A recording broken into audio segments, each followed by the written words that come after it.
Bom dia, tá me ouvindo, pá? Espera aí que eu não estou te ouvindo.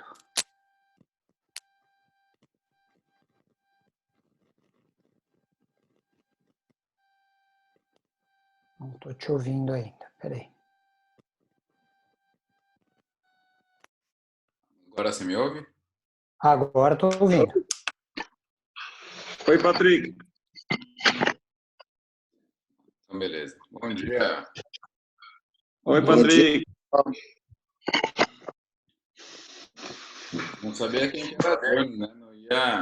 Não ia deixar entrar um Johnny aí qualquer.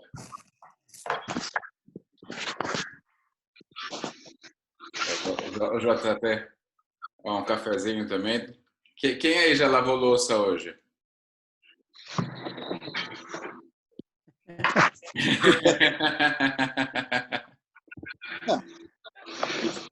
Vou lavar mais umas 10 vezes ainda, né? Essa é a Só meta. faz isso na vida, né? No outro dia, na webconferência aí do Círio, a gente terminou a discussão discutindo quais eram os melhores detergentes.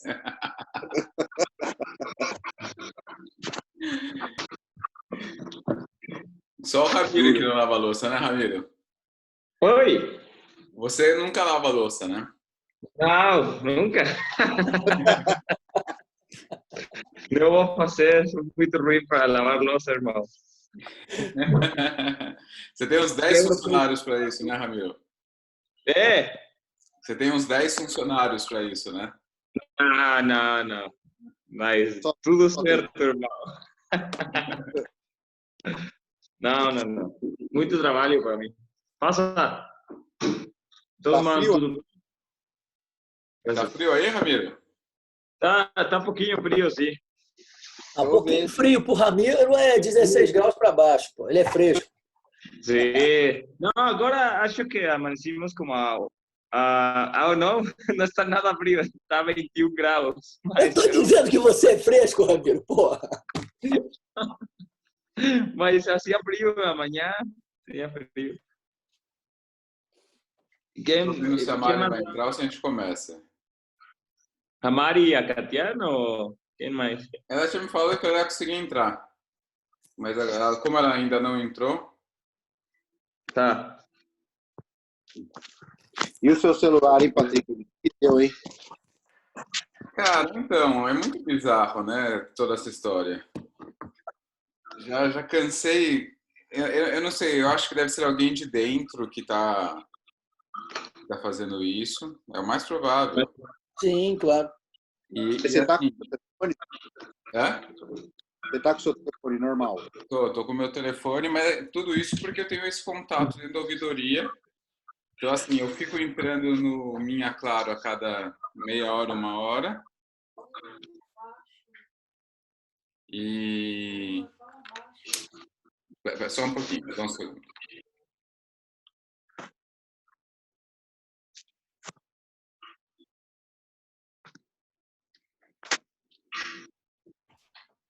E aí a gente acaba vendo se teve algum protocolo de consulta a minha linha. E eu tenho pego assim, sim, porque sempre tem um protocolo de consulta. Foi solicitada a suspensão da sua linha. E aí, quando acontece isso, eu entro em contato com aquela mulher lá da ouvidoria.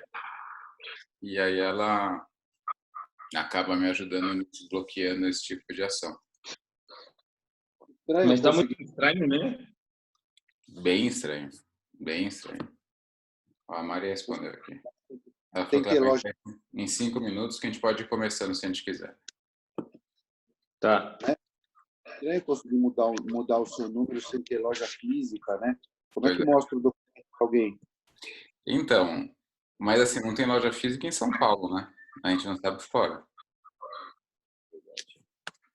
É verdade. Pode ser em outro lugar, né? Pode fazer isso em qualquer lugar do país. Eu já tive 2 vezes clonado, foi um saco. Se o cara tem algum documento meu falsificado, ele está fazendo. Exato. Não, e se for funcionário, não precisa nem de documento falsificado. Ele tem só seus dados ali.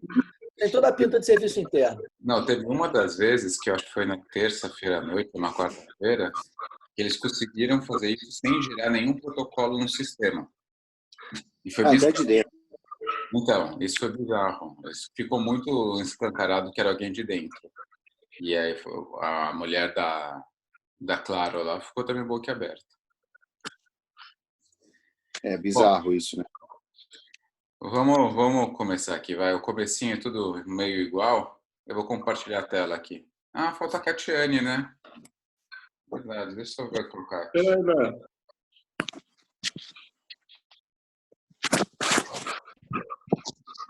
A Cati tá lá na praia deserta. Ô, Ramiro, e você está reanimando para ir para a Itália em dezembro? Oi? Você está reanimando para ir para a Itália em dezembro? Não, meu Deus, eu fico com medo, mas eu tenho que ir, né? E a gente tem que continuar a vida normal. Sim. Mas eu estava falando com muitos amigos que ainda se você não pega a doença, então se você viaja para Itália, para Brasil, e eu pego a doença lá, entendeu? Então, Sim. é muito ruim, porque se você pega a doença em seu país, então tem sua segurança, tem muito mais fácil se algo dá errado. Mas se você viaja, vai dar muito ruim. Então, eu acho que não vai dar normal tudo hasta que as pessoas tenham vacina. Falam em português. Vacina. Sim, eu acho que nada vai estar normal. Ah, sim, mas eu acho que mais 2, 3 meses, no mesmo padrão que a gente tem aqui no Brasil, vai ter no México. Sim, eu acho mesmo. Exato. Eu acho que o México vai ser antes de 2, 3 meses. Eu acho que eles devem estar no máximo 1 mês atrás da gente. Uhum. No, eu acho que no México, lo que vocês olham que temos 3.000 infectados, muito mais, porque as pessoas não estão fazendo diagnóstico. Sim, teste. Muitas pessoas estão morrendo de pneumonia típica e está muito ruim.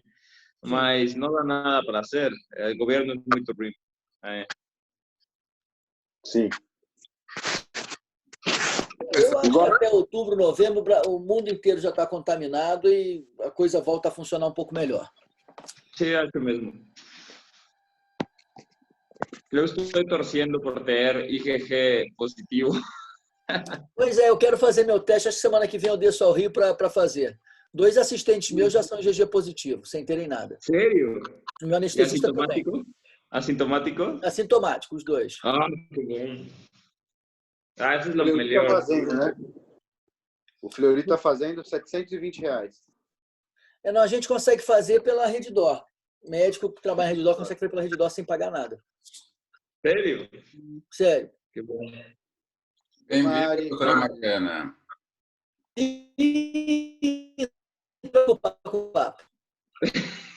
A Mariana está conectando o áudio dela. Ah, ótimo, agora a gente pode falar besteira ainda. E não, já pegou a besteira ali, ó. Vou parar de falar besteira, vamos comportar. Mari! Tudo bem? Tudo bem, Mari? Tudo bom. Carinha de sono, estava lavando louça, Mari? Né? Aqui a gente tem que se virar. A gente estava discutindo aqui qualidade de detergente antes de você entrar. Sei. Vem cá, alguém entende de piscina? Que a minha tá verde, eu tô tendo que dar um choque de cloro na piscina? Isso não. Aqui a gente nem tem varanda, imagina a piscina, filho. Que é isso? Bom, vou começar aqui a compartilhar, porque esse artigo é bem longo, né? Então. Sim. Ô, Patrick, Oi. o que você acha? Não sei, assim, pelo menos eu acho que eu fiz um monte de anotações aqui no meu e eu acho que você moderando aí, conforme você vai passando o artigo, acho que podia cada um ir dando o seu pitaco. Pode ser, lógico. Senão acho que vai ficar muito ida e volta depois, né? Não sei o que vocês acham. Vitor. Lembrando que é pouca gente, dá pra gente fazer isso. Eu acho que sim. Não, eu concordo, acho bom isso. A gente vai fazendo dessa forma, acho que vai ser legal. Puta, só um comentário. Diretoria da SBE nas minhas apresentações também. É muito elegante, hein? O que é? Esse diretoria da SBE é muito elegante. Eu tenho que pôr nas minhas apresentações também. Não é verdade? Tem que colocar, lógico. Ô, Patrick, só um comentário. Muito legal esse artigo, hein, cara? Muito legal. É um artigo que qualquer um que faz endometriose tem que saber tudo que está escrito aí. E não é para ler uma vez só, né? É para ler umas 2, 3, 4 vezes. Parece que às vezes antes de você começar uma cirurgia, você tem que ler esse artigo de novo, cara. Né? Eu achei muito bem feito, muito bem escrito. Muito bem feito, artigo. Bom, bora lá. Por que não está indo? Foi. Bom, eles começam falando um pouquinho sobre epidemiologia, sobre percentual, né, prevalência da endometriose no mundo. Acho que eu não vou me ater tanto a isso, porque isso a gente conhece bastante. Deixa eu ver se eu mudo isso aqui para bem no meio. Não tem jeito. Então, acho que isso a gente não precisa se ater tanto. Eles ainda estão com uma casuística um pouquinho equivocada, né? Eles colocam uma estimativa de 176 milhões de mulheres, mas a gente viu pelo artigo do New England que são mais de 190 milhões de mulheres, né, estimado. Eles falam um pouquinho sobre os sintomas mais típicos da endometriose, né? A gente costuma chamar aqui no Brasil de 6Ds. Acho que isso está todo mundo já bastante familiarizado, de fazer essa avaliação com uma escola visual analógica de dor. E aí eles entram numa parte sobre a dificuldade em relação aos estadiamentos, né? Então, o estadiamento mais utilizado no mundo é o da ISRM, que é o modificado da American Fertility Society, mas ele não é condizente com a quantidade de sintomas, né? Então, acaba não sendo um estadiamento muito bem feito esse daqui. E eles falam que o estadiamento de Enzian, na verdade, poderia ter uma correlação com os sintomas, com a quantidade de sintomas. Então, a gente aqui no Brasil não tem muito o costume de usar esse estadiamento de Enzian, mas é um estadiamento bem legal, bem feitinho também.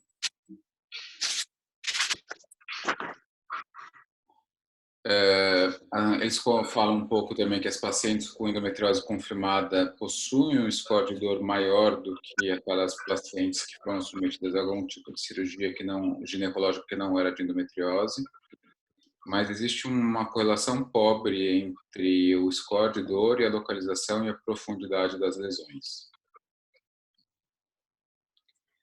Ainda na introdução, eles falando um pouco sobre os resultados da cirurgia, são muito dependentes da complexidade da doença, da distorção anatômica que a doença faz e, lógico, da expertise do cirurgião. Isso, todos nós estamos bem habituados com isso. E que foi criado um working group da Sociedade Europeia de Laparoscopia, da Sociedade Europeia de Reprodução Humana, da Sociedade Mundial de Endometriose. Esse working group publicou em 2017 um paper falando um pouco sobre a cirurgia de endometrioma ovariano. E aí esse é o segundo trabalho desse grupo, que tem por objetivo principalmente falar um pouquinho sobre técnica cirúrgica, escolha correta dos pacientes que se beneficiariam da cirurgia e a escolha do melhor tratamento. Nos materiais e métodos, eles falam um pouco sobre a escassez de estudos avaliando os detalhes técnicos de procedimentos cirúrgicos, né? Que a maior parte das recomendações são baseadas na experiência do cirurgião. Existem alguns poucos estudos que foram levados em consideração aqui, mas que são a minoria, e que eles criaram uma plataforma de vídeos, esse daqui é o endereço dessa plataforma de vídeos, em que eles abasteceram com alguns vídeos dos cirurgiões desse working group para poder embasar um pouquinho as discussões. Bom, e aí os resultados, que são o manual de boas práticas, né, de recomendações. Então, eles falam um pouquinho que a endometriose profunda foi primeiramente descrita em 1860 por Rokitansky. Eles citaram vários outros autores que descreveram a endometriose profunda no mundo e que para este protocolo eles consideraram a classificação de Nisoridonese, que é a infiltração maior do que 5 milímetros, igual a endometriose profunda. Em relação às alterações morfológicas, é muito importante a gente ter atenção que a endometriose causa uma distorção anatômica intra e retroperitoneal. Então, que por isso, o conhecimento anatômico, o conhecimento de landmarks dos espaços vasculares são fundamentais, né? Então, eles pegam bastante tempo no artigo para falar do todo o trajeto do ureter, do nervo e plexo hipogástrico inferior, né, de como identificá-los, das raízes nervosas, nervos da parede pélvica, dos espaços vasculares que a gente conhece bem, e eles ainda citam um pouco sobre trato gastrointestinal e geniturinário, que a gente precisa conhecer bastante sobre irrigação, sobre toda a morfologia das estruturas. E aí eles falam um pouquinho sobre a diferença entre a classificação do ESRM e a classificação de Enzian e ainda do Endometriose Fertility Index, né? Então, que deve ser levado em consideração a localização das lesões, se as lesões de útero sacro causam uma infiltração ureteral ou não, se as lesões de septo retrovaginal têm infiltração de vagina ou não, na endometriose de intestino, qual a profundidade das lesões, distância de borda anal, na bexiga, sempre avaliar os ósseos ureterais, está escrito errado aqui, sempre avaliar todos os locais da pelve comprometida, os ovários, endometriose extra, pélvica. Fala. Ia falar alguma coisa? Não, desculpa. Envolvimento de estruturas adjacentes. Então, essa daqui é a classificação de Enzian. Eu vou deixar o Ramiro comentar um pouquinho a classificação de Enzian, que ele está mais habituado. A gente fez só para cirurgia, a gente usa essa classificação.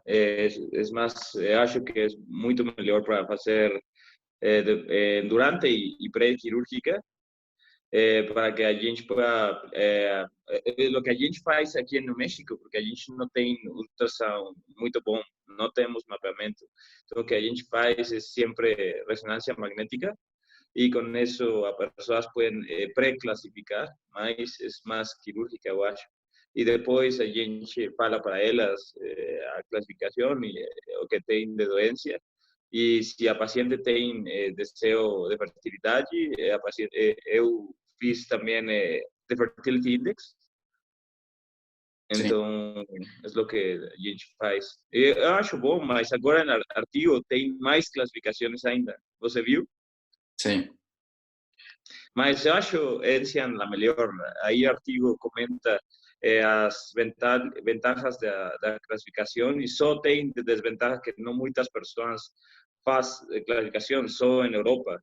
Mas eu acho ela uma das melhores, só que não tem muita especificação de doença extrapélvica.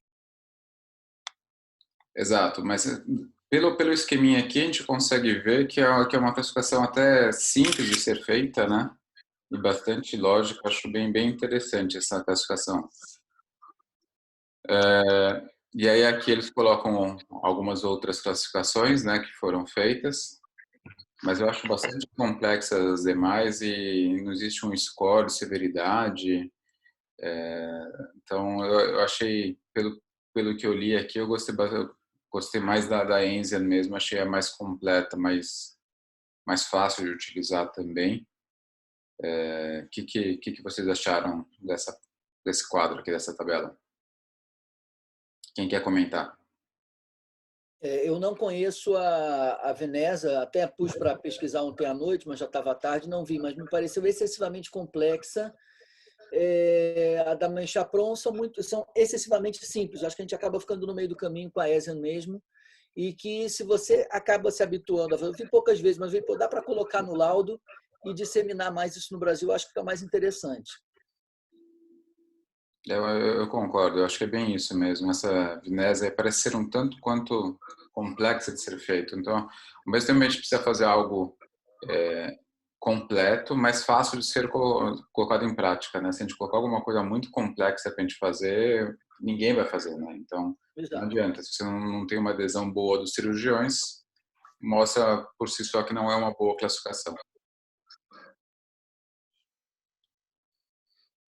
E aí eles falam um pouquinho sobre avaliação pré-operatória, então eles perdem bastante tempo falando sobre exame físico, os exames de imagem, que a ultrassonografia foi bem melhor, né, do que o artigo do New England, porque eles discorrem bastante sobre isso. Então eles falam bastante sobre a qualidade dos exames auxiliares. Eles Você falam... estava ofendido com isso no artigo do New England. Eu achei uma falha grande, né? Achei uma falha bem Sim. grande. Então, aqui eles falaram bastante sobre os exames auxiliares, sobre a utilização da ressonância e do ultrassom como preparo de maneira bem completa. Eu achei que a gente tem uma boa acurácia desses exames. Da utilização do teste urodinâmico em alguns casos, né, quando a gente vê a paciente já com alguns sintomas urinários de urgência, alteração de complacência, é importante a gente documentar isso com o teste urodinâmico, porque muitas vezes o plexo hipogástrico já está comprometido. Então, até para uma segurança nossa, né, a gente ter isso documentado pré-cirúrgico é bom. E uma coisa aqui que eu até vi outro dia no webinar da Febrasgo, que o Cordioli perguntou para o Sérgio, inclusive, se o Sérgio aplicava um termo de consentimento para todas as pacientes dele, e o Sérgio falou que ele aplicava o termo de consentimento do próprio hospital, né? E é engraçado porque assim o Sérgio encabeçou na Comissão Nacional de Endometriose da Febrasgo a criação de um termo de consentimento de endometriose. Ele é o presidente da comissão, então ele que encabeçou tudo isso. E a gente desenvolveu esse termo. Então, a partir do momento que a gente desenvolveu esse termo, eu passei a utilizar em todas as minhas pacientes. Então, todas as minhas pacientes assinam esse termo. E eu sei que é mais um papel, é mais uma coisa, mas assim, eles aqui também explicam sobre a importância disso. Então, acho que é uma coisa que a gente não pode deixar de fazer, porque é uma cirurgia complexa, uma cirurgia difícil, mas que a gente precisa também ter segurança do nosso lado também, né? Então, eu achei bem boa essa parte de avaliação pré-operatória do artigo. Ainda na avaliação Deixa eu só pré-operatória... comentar um negócio. Fala, Vitor. Você consegue voltar esse slide aí? Isso, acho que são só duas coisas. Onde ele fala de teste urodinâmico, isso é uma opinião pessoal minha, eu não achei nenhuma literatura específica para endometriose, mas eu acho que a paciente que tem algum sintoma de obstipação, alguma coisa para o lado do trato digestivo, se a gente não perceber que isso é um hábito, ou melhor, um problema dela não ir evacuar, ou dela não comer fibra, alguma coisa, se houver alguma suspeita, eu acho que vale a pena também fazer teste funcional da questão da evacuação. Não tenho evidência, mas eu acho que já peguei duas pacientes que tinham uma anismo e outra uma retocele importante, e que a gente discutiu e modificou um pouco a estratégia cirúrgica, porque isso, sem dúvida, me é intuitivo que vai pôr em risco uma eventual anastomose. Então, eu acho que isso é uma coisa de se pensar, não sei se outros fazem. Deixa eu fazer uma pergunta, então. Essa avaliação funcional, você acha que com o próprio exame físico a gente já conseguiria ser completo, ou você acha que precisa fazer alguma coisa, uma manometria, alguma coisa do tipo? Eu acho que a história tem que ser uma história bem tirada aí e focada nisso, quer dizer, perguntar, ver se ela tem sintomas de defecação obstruída, alguma coisa, e assim, a maioria das pacientes vai ter um erro alimentar, ou por causa de trabalho, questão social, não evacua na hora que vem vontade. Eu acho que a gente tem que tentar discernir, porque senão vai acabar fazendo muito exame. Mas se ficou desconfiado, eu acho que no exame físico, uma retocele grande dá para perceber. Vocês sabem isso talvez até melhor do que eu aí. Vocês examinam sempre essa parte aí para ver corpo, retocele, etc. e tal. Mas a manometria e a videodefecografia são complementares. Eu acho que a manometria anorretal seria um exame de triagem, porque ela vê a paciente que tem anismo e pode ajudar a suspeitar. Beleza. Posso fazer uma pergunta, Vitor, para você? Eu li lá que eles recomendam fortemente, está até escrito dessa forma, né, fazer o toque retal em todas as pacientes, né? A gente é uma coisa que a gente acaba não fazendo em nenhuma, né? Até, inclusive, queria saber do Ram se ele tem esse costume também de fazer isso no consultório dele lá. Mas é uma coisa que a gente não faz. O que você acha relacionado a isso? Ô, Caraça, a gente não é nenhuma, tá? Assim, quando eu vejo uma lesão grande vaginal, eu acabo fazendo um toque retal, sim. E quando a paciente está anestesiada, eu sempre faço também. Agora, deixa Sí, eu... yo solo faço si la paciente está anestesiada. Só faço si paciente. Porque a gente, aqui no México, como é para mim consulta privada, então se ficam com muito dolor não é bom. Então eu falo para elas que quando está ela totalmente relajada, é muito melhor fazer a exploração física muito mais profunda. Sim. Ou com Certo. ressonância. Sabe, eu vou te comentar a minha experiência no dia a dia. No começo, lá atrás, eu fazia, vinha, o ginecologista mandava, eu fazia toque retal e exatamente pelo que o Ramiro falou, por questão de dor, eu acho que nem vocês conseguem fazer o exame vaginal adequado e no pré-operatório, com ela anestesiada, a lesão que está lá em cima, 7, 10 centímetros no reto aí, a gente força um pouco mais com ela anestesiada e consegue tocar. Isso no consultório você não consegue tocar. Então, eu não faço, a não ser que ela tenha uma queixa hemorroidária, uma queixa orificial específica que eventualmente possa fazer alguma diferença. Eu acho que aí vale muito a pena a questão do apoio que a gente tem da imagem, principalmente para vocês, ginecologistas, que atendem a paciente e que vão ter que decidir, vou sozinho na cirurgia ou vou chamar um cirurgião para estar junto. Então, eu acho que aqui no Brasil a gente tem muita vantagem nesse aspecto. E eu acho que nem o Ramiro falou, talvez pela falta de diagnóstico de imagem de ponta, que nem a gente tem aqui no Brasil, é que lá no México, mesmo nos Estados Unidos, você vê em todo lugar, eles dão muita ênfase ao exame físico. Não estou dizendo que não é importante, mas é porque é um exame físico que é extremamente difícil. Mas tem uma porção aqui do trabalho que eles falam que eles recomendam fortemente que a paciente seja reexaminada quando estiver anestesiada. Então, Sim. que é bem isso também, né? Que vai de encontro que a gente está falando aqui. O Victor, deixa eu só fazer uma pergunta. Você acha que defeco-ressonância tem espaço no que você falou ou não? João, eu não tenho experiência com defeco-ressonância. Eu sei que a maioria das pessoas tá pedindo, é um exame que tá bombando, vamos dizer, até porque você tem uma parte dinâmica dela que é melhor do que o videodefecograma, né? Mas eu acho assim, esses exames são extremamente constrangedores para o paciente. Não, sim. Então, a defeco-ressonância, assim, você vai fazer o videodefecograma, ela tem que sentar lá numa privadinha, num negócio meio parecendo um pedestal, e ela tem que daí fazer o contraste, fazer o concurso. Isso já é, mas pelo menos ela está na posição adequada. Na defeco-ressonância, deitada de fralda. Deitada de fralda com a perna levantada. Então, eu sei que tá fazendo bastante. O pessoal do Sírio faz muita defeco-ressonância, mas eu te confesso que eu não tenho experiência. Eu acho que se você talvez suspeitar de alguma coisa a mais, um prolapso de pélvico, uma intussuscepção, ela ajuda mais. Mas eu vou ser sincero, eu ainda estou para identificar e entender, fazer essa correlação dessas disfunções evacuatórias com a paciente com endometriose. A maioria delas é jovem, então eu acredito que seja uma porcentagem pequena. Entendi. Ainda sobre os exames de imagem, eles falam que a cistoscopia é mandatória quando você tem lesão de bexiga, mas na prática a gente faz ou se tem lesões maiores ou se são lesões mais perto do trígono. O que você acha, Victor?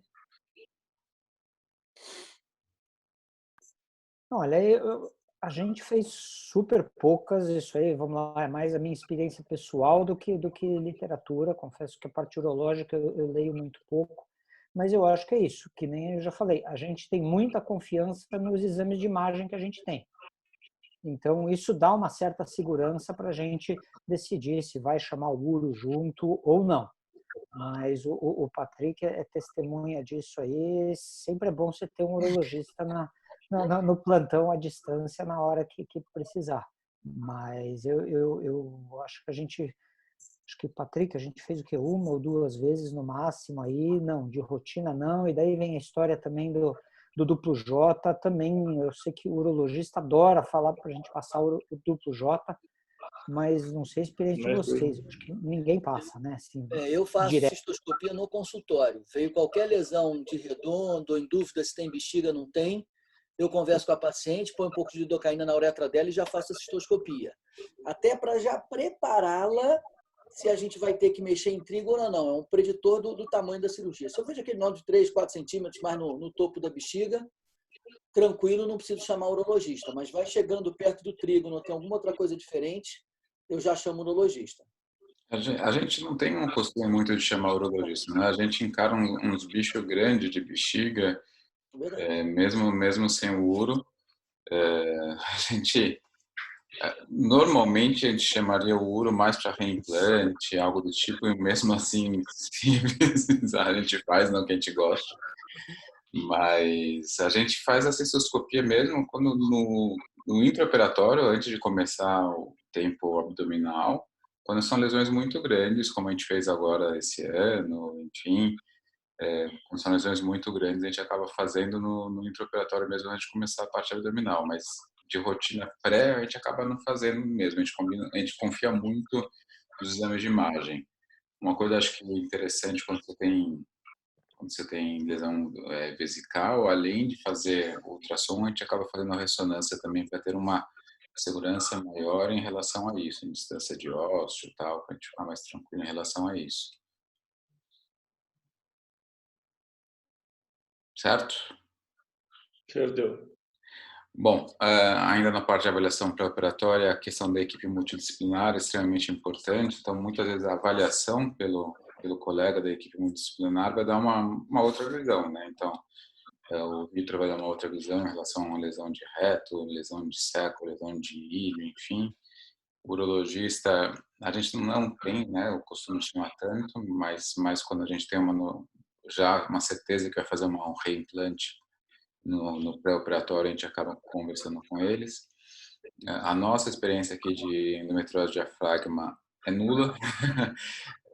Acho que quem tem uma experiência muito, muito boa é o William e o Duarte. Acho que são os caras que têm maior experiência no assunto. E eu acho que eles não entram com cirurgião torácico, se eu não me engano. Não, Duarte não. Duarte entra direto ele para qualquer coisa. E cirurgião plástico, acho que muitas vezes, dependendo do tipo da lesão de parede, é interessante você ter um cirurgião plástico para chamar de seu, né? Ou para fazer um enxerto, né, na vagina, né, Vitor? O cirurgião plástico também pode ser bastante útil. Agora, uma coisa que eu acho muito interessante que ficou faltando aqui, que não tem uma avaliação do especialista em dor ou do fisioterapeuta no pré-operatório. E, eventualmente, essa avaliação e até alguma ação desses especialistas pode mudar o curso de tudo, né? Então, se a gente fizer uma dessensibilização da dor no pré-operatório, talvez o nosso resultado no pós-operatório seja ainda melhor, né? Então, acho que o Caraça tinha comentado uma vez comigo sobre o pessoal lá do Einstein conversando exatamente sobre isso, não é, Caraça? Então, eu comecei a pensar nisso quando eu fui dar uma aula sobre dor, inclusive, lá no Einstein, na pós-graduação, e um anestesista, ele perguntou para mim, falou assim, por que vocês não fazem, não encaminham para o especialista de dor, paciente, antes de operar? Porque assim, o que a gente tem a experiência é que vocês mandam depois, né? Na hora eu fiquei pensando e a resposta, na verdade, eu comecei a ver agora, na verdade, eu comecei a encaminhar bastante. A gente acaba perdendo a paciente, na verdade, porque as pacientes melhoram muito, na verdade. Eu ando tendo uma experiência muito satisfatória com o especialista em dor. Então, aquelas pacientes que estão um pouco mais, que não querem operar com tanta facilidade, que não tem uma dor, que tem uma disfunção do assoalho pélvico importante, eu ando encaminhando bastante com o especialista em dor e resolve demais o problema da paciente, demais mesmo. Muitas vezes a gente acaba não operando a paciente, porque a paciente fica tão bem e aprende a fazer os exercícios de fisioterapia do assoalho pélvico que a gente acaba não operando a paciente mesmo. Eu tô tendo uma experiência muito satisfatória com eles, viu? A gente tem uma interligação muito boa lá no pessoal do Einstein. É a Fabiola que faz lá, né? Sim, sim. A Alessia disse que ia entrar hoje, pena que ela não conseguiu entrar, mas eu acho que é assim, desde que não seja uma indicação absoluta de cirurgia, se a Sim, indicação de cirurgia Sim. for por dor, eu acho que é super, super válido, né? Uhum. E, então, acho que é bem importante a gente avaliar, não só o especialista, mas o fisioterapeuta também, porque às vezes tem um componente miofascial importante, o pessoal da fisioterapia tem uma experiência melhor que a nossa para avaliar esse tipo de coisa. Então, eu acho que é bastante interessante essa troca de figurinhas aí para a gente poder ter uma avaliação bem completa. É uma coisa interessante que eu percebo bastante, principalmente nas pacientes que a gente recebe, que já operaram, né? Ou seja, a paciente ela tem uma disfunção do assoalho pélvico tão importante que ela opera, volta no consultório depois e continua com dor, principalmente dor pélvica crônica e dispareunia de penetração, profundidade, que seja. E a paciente e o cirurgião, principalmente que não está tão habituado a isso, fala: olha, já tem endometriose, você não tem mais nada, isso daí não é dor, se vira, né? Muitas vezes a gente acaba pegando esse tipo de paciente com esse tipo de dor, né? Então, o especialista de dor é essencial nesse tipo de paciente. Muitas vezes, para você desensibilizar ou operar depois, o pós-operatório é muito mais tranquilo. Olha, Né? mas eu Muito vou mais. te dizer também que eu estou meio que de rotina encaminhando para fisioterapeuta no pós-operatório, tá? E o resultado é bem melhor, é muito mais Bem rápido, melhor. tá? Porque assim, todas elas têm disfunção de assoalho pélvico. Então, essa avaliação conjunta com a fisioterapia melhora muito o resultado. É lógico, depende de uma adesão da paciente. A fisioterapia do assoalho pélvico tem algumas manobras talvez que não sejam tão legais, tal, tão confortáveis para a paciente. Mas tem muitos exercícios que a fisioterapeuta ensina a fazer em casa. Eu acho que é bem, bem interessante isso, bem complementar para a paciente. Acho que é bem bom. Dúvida, quando você encaminha antes para FITS, você encaminha pensando em quanto tempo pré-operatório que ela vai fazer? Cara, depende, assim, se eu tenho uma copotomia com coporrafia, eu sempre converso com a Marília e a gente acaba segurando um pouquinho mais, porque a gente acaba esperando um pouco por causa dessa cicatrização da coporrafia. Mas, assim, eu já encaminho de imediato, mesmo quando tem coporrafia, ela começa o exercício sem ser os intravaginais. A partir do momento que eu libero que ela faça a parte intravaginal, que eu vejo que a coporrafia está bem cicatrizada, ela começa os exercícios intravaginais. Mas assim, estou encaminhando para... Ela passou comigo no pós-operatório com 7, 10 dias, eu já encaminho para fisioterapia. Não, mas no pré-operatório. Então, depende. Depende. Eu não consegui ainda fazer um fluxograma legal para ter essa passagem pré-operatória com a fisioterapia. Assim, a paciente é meio imediatista também, né? Então, nem sempre eu consigo mandar para fisioterapia pré-operatória. No pós-operatório eu consigo sempre, mas no pré-operatório nem sempre.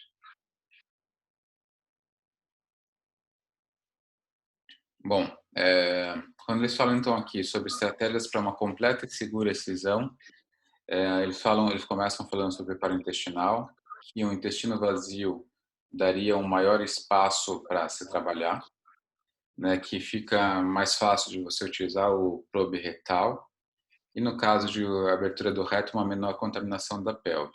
Eu acho que aqui eles deveriam ter falado um pouquinho diferente, porque quando você fala em preparo intestinal, você fica pensando naquele preparo de colono, com manitol, tudo aquilo lá que acaba escolhendo bastante a paciente. A gente, pelo menos eu com o Victor aqui, a gente não tem mais o costume de fazer esse tipo de coisa. A gente é bastante liberal, a gente libera até tomar destrina, maltodestrina antes das cirurgias. E a gente faz basicamente um flit, né, só para limpar mesmo esse reto terminal. E a gente não faz um preparo intestinal propriamente dito, né? E muitas vezes, quando o flit não é feito, nós mesmos fazemos essa limpeza mecânica do reto terminal na sala operatória. João, como vocês fazem aí? Só flit, ponto final. Não tem grandes preparos orais, nada disso. É flit 4 a 6 horas antes da cirurgia ter retorno limpo. Na hora da cirurgia, mais uma limpeza mecânica e acabou, sem frescura. Se o Paulo me ouvir falando isso, ele me bate, mas é assim que eu faço. Então, O Sérgio ele costuma fazer bastante manitol, né? Ele faz manitol. Eu ando fazendo bastante dieta, dieta líquida 1 a 2 dias e faço um flit pós-operatório, né? Pré-operatório. Fica ótimo. Ô, Vitor, sabe uma coisa que eu li lá que eu nunca tinha ouvido? Eu queria perguntar para você. Fazer antibiótico intraluminal, o que significa isso? Vamos lá, deixa eu responder isso aí primeiro, depois se ninguém mais quiser perguntar, daí eu falo algumas coisas que eu pensei nisso. Antigamente, o preparo intestinal era, além de um laxativo, você fazer amicacina por via oral. Eu nem lembro mais, eu fazia isso na residência, mas começava cerca de 24 horas antes, tomava 3 doses de amicacina. Então, daí a ideia era a amicacina reduzir a população bacteriana. Isso caiu por um tempo, na hora que começou a história do fast track, e agora está querendo voltar. Tem alguns trabalhos que mostram que o uso de antibiótico oral reduz a incidência de infecção de ferida operatória. Então, eu ainda não voltei. Existe uma grande discussão na hora que você vai ver, na parte de cirurgia geral, a parte digestiva, justamente nisso, porque preparo, se a gente for considerar, tem gente que fala assim, não, preparo é simplesmente não fazer nada. Então, na verdade, o flit que a gente faz, que o João Paulo faz aí, é considerado um preparo, mas eu acho que isso é muito diferente do preparo que, por exemplo, você comentou que o Sérgio faz, que é o preparo oral com manitol. Por que a gente, pelo menos eu optei por não fazer? Isso expolia a paciente, ela geralmente chega desidratada na cirurgia. Além do que, o manitol, se você prestar atenção e começar a operar sem, você vai ver que o intestino da paciente que fez o preparo com manitol está cheio de gás. Que esse é um efeito colateral do manitol. Então, você começa a perder a vantagem. Você faz o preparo, o intestino fica mais levinho, mas fica mais difícil de trabalhar porque ele tá gordão, cheio de gás. Então, é basicamente. Outro motivo pelo qual eu gosto muito de não fazer preparo, existe uma ansiedade muito grande da paciente que opera o intestino pelo primeiro cocô. Então, se você faz um preparo desse habitual, aí, anterógrado, que a gente chama, ela vai demorar aí 3, 4, 5 dias, às vezes, para fazer cocô. E isso, às vezes, influencia. Tem paciente que não quer ir embora do hospital antes de fazer, etc. e tal. Então, um preparo, por isso também que eu não mudo a dieta. Pelo contrário, eu até sugiro uma dieta rica em fibras para que ela, depois da cirurgia, evacue logo e a gente perde esse medo aí da primeira evacuação e evita dela ficar obstipada e depois fazer evacuação muito esforçada. Eu tenho uma paciente que eu não tenho muita dúvida que foi esforço evacuatório, mas no 15º pós-operatório, ela só foi evacuar no 15º pós-operatório e fez uma fístula. Então, eu não tenho muita dúvida, porque 15 dias era tempo de ter uma cicatriz já bem razoável. Ela disse que fez muito esforço. Quer dizer, então, eu não gosto muito de retardar isso daí. Perfeito. Acho que é bem isso mesmo. O pessoal que mais velho acaba utilizando bastante, né, ainda. Então, a gente sabe que os nossos chefes do HC, do Einstein, da Santa Casa, todos eles usam preparo. Então, a gente é sabido disso, mas a nossa experiência assim, com esse tipo de preparo mais simples que a gente faz, a gente consegue dar altas precoces, a gente não usa adreno também. Tem paciente de segmentar que a gente já deu alta em 48 horas. Né? Nossa média de alta quando tem cirurgia intestinal é 72 horas. Então, eu acho que a paciente fica bem melhor, assim. Bom, aí vamos para aquela parte do duplo J lá também que eles estavam falando, que eles sugerem para grandes lesões vesicais. Isso a gente acaba não utilizando em grandes lesões vesicais de rotina. Hidronefrose aí eu concordo, porque normalmente a gente vai ter uma ressecção do ureter em si. E quando já teve uma cirurgia prévia de ureter, né, ou quando você viu uma lesão intrínseca de ureter nos exames de imagem, então também porque você vai ter que mexer no ureter, então o J seria interessante. A única coisa talvez que a gente, pelo menos, né, a gente não tem muita experiência de usar, é em grandes lesões vesicais a gente acaba não utilizando, se necessário acaba passando no intraoperatório quando a gente avalia que está muito próximo de trígono, enfim. Outras estratégias que eles falam é sobre o uso do manipulador. Isso acho que a gente está bem cansado de saber que a gente utiliza, né? Nem que seja um esterômetro, né? A gente improvisar um esterômetro como manipulador, mas alguma coisa a gente usa para fazer essa manipulação. E o uso do probe retal também é uma estratégia interessante. A gente tem utilizado mais de um tempo para cá, e as lesões grandes de septo acho bastante interessante para a gente conseguir ver esses limites, né? Acho que é legal, acho que é uma ferramenta bastante útil.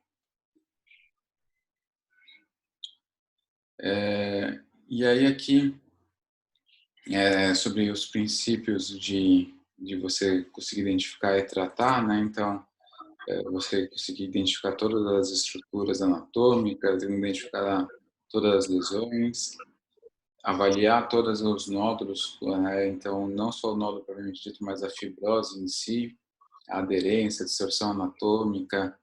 Eu acho que tudo isso acho que faz bastante importância quando a gente faz um inventário completo da cavidade, né? E a gente seguir alguns tempos mandatórios nessa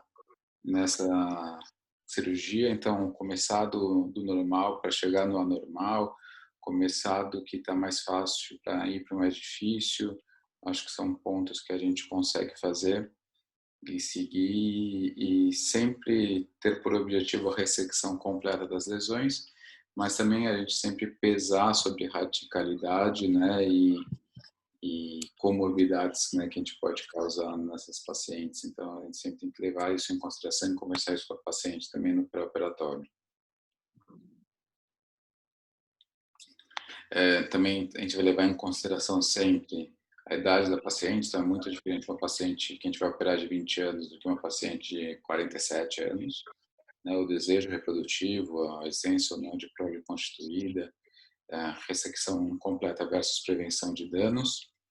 E eles consideram o acesso laparoscópico ou robô assistido como métodos gold standard, né? Então, a princípio não existiria uma diferença entre esses dois tipos de acesso na qualidade da cirurgia a ser realizada.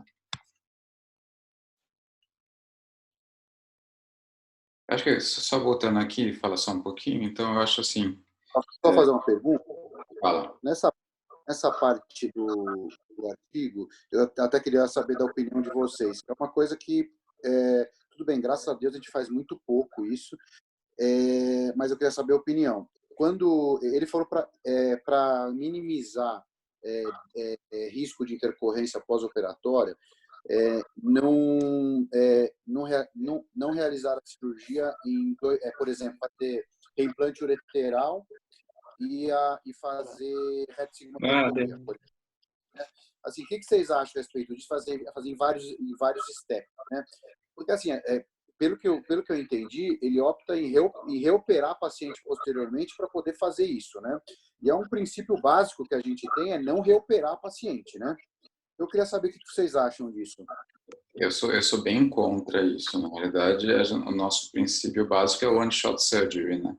Você entrou para resolver tudo. Então, se eu tiver que levar o coloprocto, se eu tiver que levar o uro, se eu tiver que levar o cirurgião torácico, a gente vai levar tudo de uma vez só.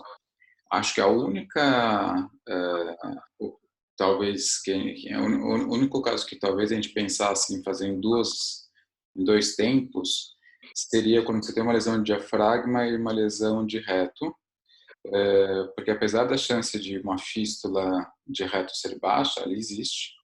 E se você tiver uma fístula de reto e ao mesmo tempo você está com uma cicatriz no diafragma, você pode fazer com que esse material ficaloide vá parar no tórax. Então, talvez fosse o único momento que a gente pensasse em fazer em duas intervenções, mas pensando no pessoal que tem maior experiência em diafragma, eles não fazem duas intervenções. Né? O Lino faz uma única, o Duarte faz uma única. Então, para mim, seria o único momento em que talvez eu pensasse em duas intervenções. E deixa eu perguntar, e na lesão ultrabaixa de endometriose intestinal, Vitor, você pensa em separar ou trata tudo de uma vez? Não, eu concordo, eu acho que tem que tratar tudo de uma vez. O medo, vamos dizer, da lesão ultrabaixa, ela seria a fístula. E eu acho que para endometriose, eu acho que a gente tem que mudar um pouco essa opinião que vem da coloproctologia. Porque o ultrabaixo na coloproctologia é de, se não me falha a memória, de 6, 7 centímetros aí para baixo, 5. E 5 é meio que feijão com arroz, se a gente for ver no dia a dia. Qualquer lesão de septo vai estar ali a 5 e salvo uma abertura muito grande da vagina, a gente não tem feito ileostomia. Eu acho que é isso, quer dizer, faz, opera, e se está na dúvida, se acha que vai ter risco, põe uma ileostomia de proteção, porque é o que você vai ter para minimizar o risco de uma complicação. Mas eu não deixaria de operar. Eu concordo com a ideia do diafragma, porque, por exemplo, se a gente vai fazer uma paciente aí, que você vai operar reto, ureter, bexiga, você bem ou mal consegue proteger com uma estomia, com dreno ou com uma sonda vesical. O diafragma é o único que fica mais complicado. Se você tiver uma fístula, uma peritonite, a complicação muda de tamanho. Então, eu concordo, já discutimos isso numa paciente com Patrick, de fazer num tempo só, porque ela tinha problema econômico, né, Patrick? Ela não podia ficar fazendo várias cirurgias, mas acabamos decidindo em fazer 2 vezes. Eu acho que no final do artigo ele fala que histerectomia e ressecção intestinal, eles orientam fazer estomia também, né? Ele é um artigo meio pró-estomia, assim, demais. Percebi isso. Mas se a gente pegar o grupo italiano, por exemplo, eles têm uma taxa de estomia muito alta, né? O Horácio Mann também tem uma taxa de estomia muito alta, né? A gente tem uma taxa de estomia extremamente baixa. Patrick, Andrés, eu e o professor William estamos prontos para publicar um artigo acerca de complicações intestinais e tudo isso. Hicimos uma pesquisa e todo grupo europeu fala de fazer diretamente ileostomia se tem lesão ultrabaixa.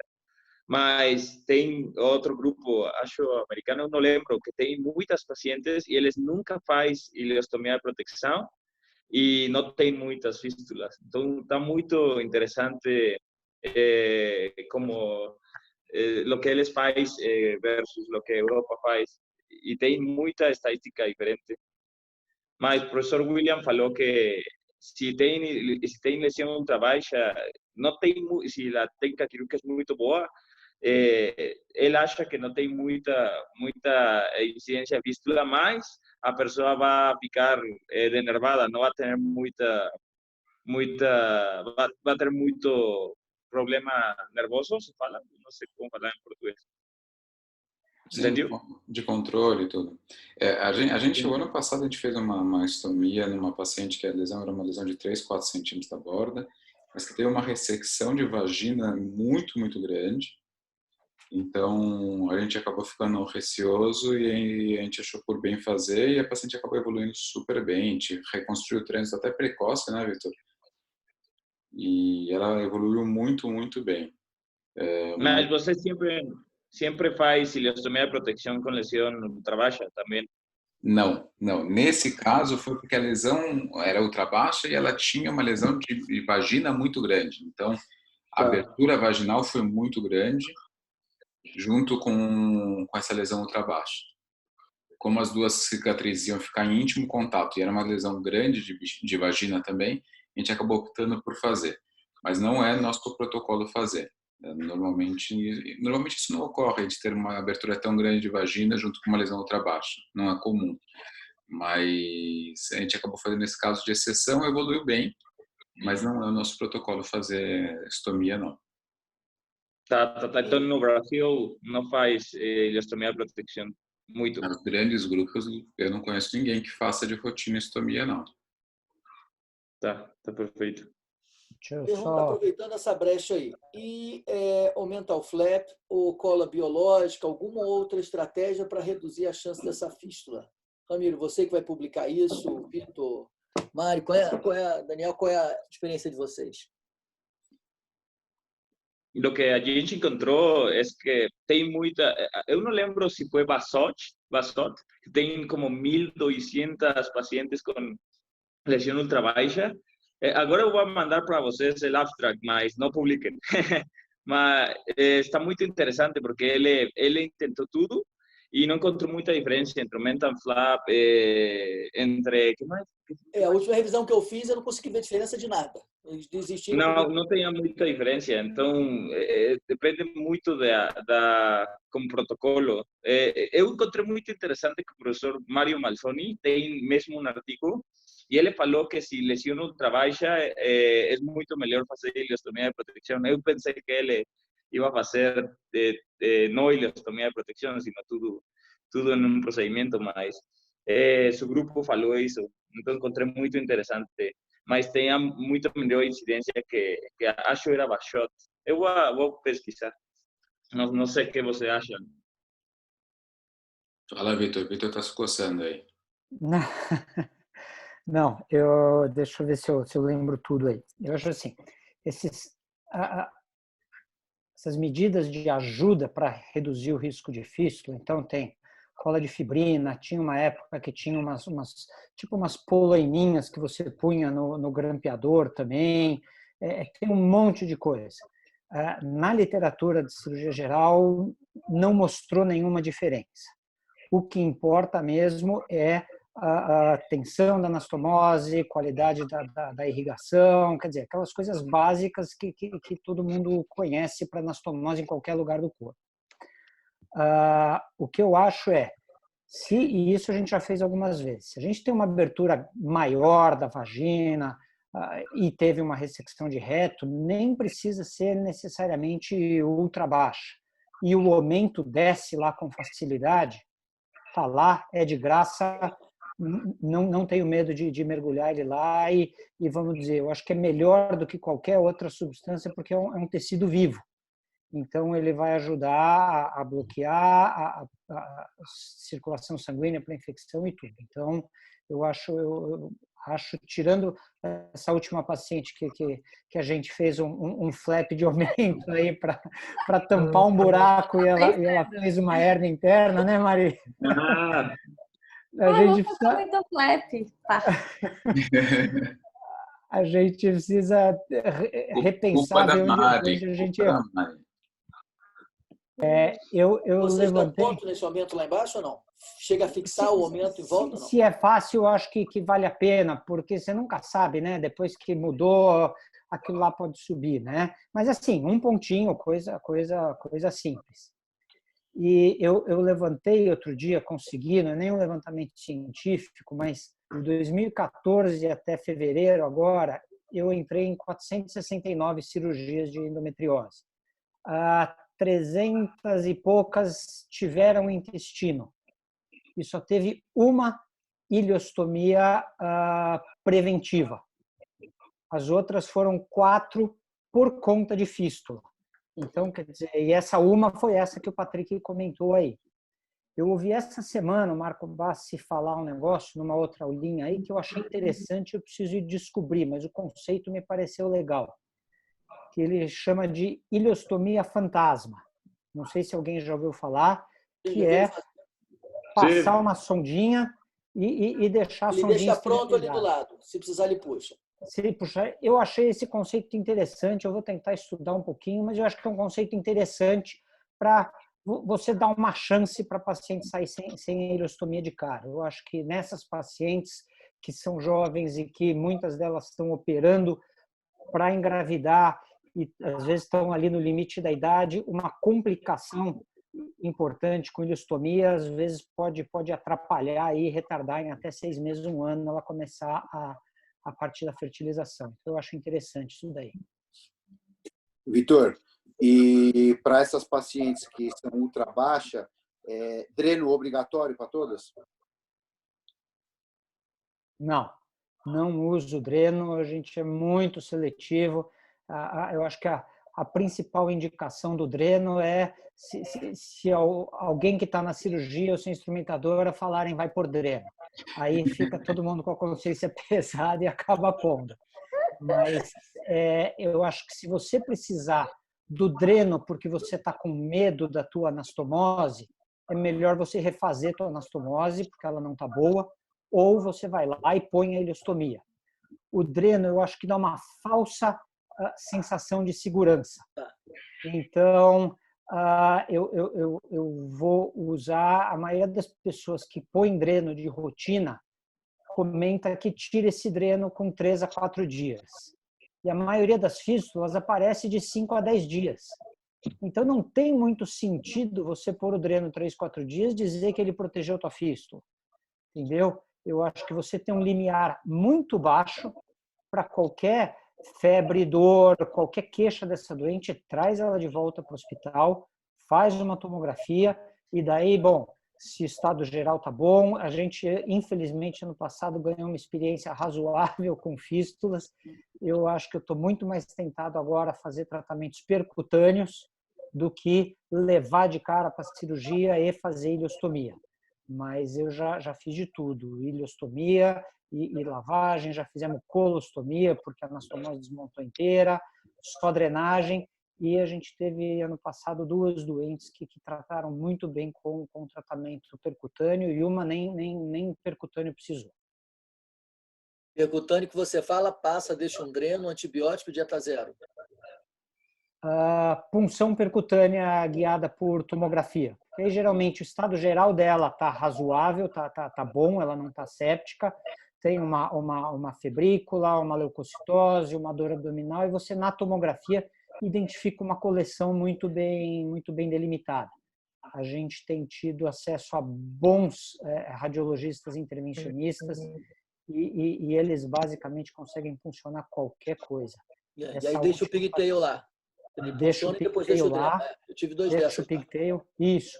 E teve uma doente minha do Patrick, que foi uma que ficou pigtail um tempão, começou a demorar e eu lancei mão também da ajuda da endoscopia, que fez uma colonoscopia, debridou a bordinha da fístula e colocou uns clipes.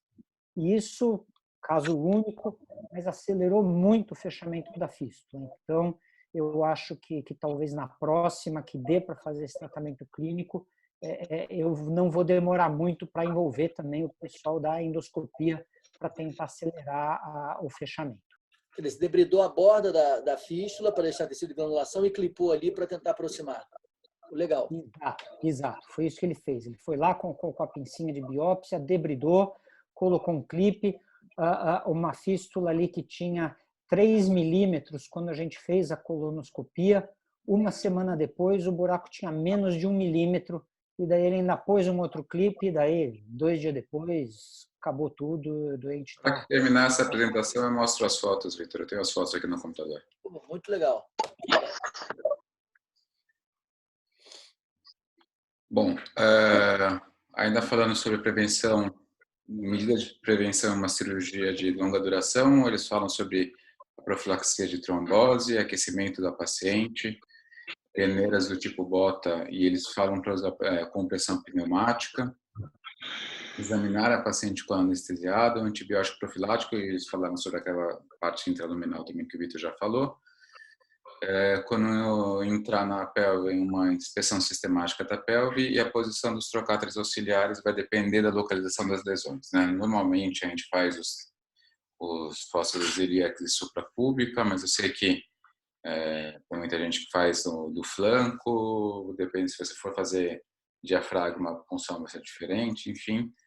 Não importa qual a posição do trocáter que você usa, né? Eu acho que não tem o certo e o errado.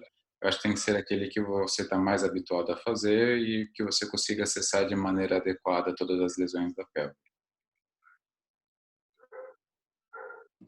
E aí aqui, eu tentei dar uma resumida porque era bem extenso essa parte aqui.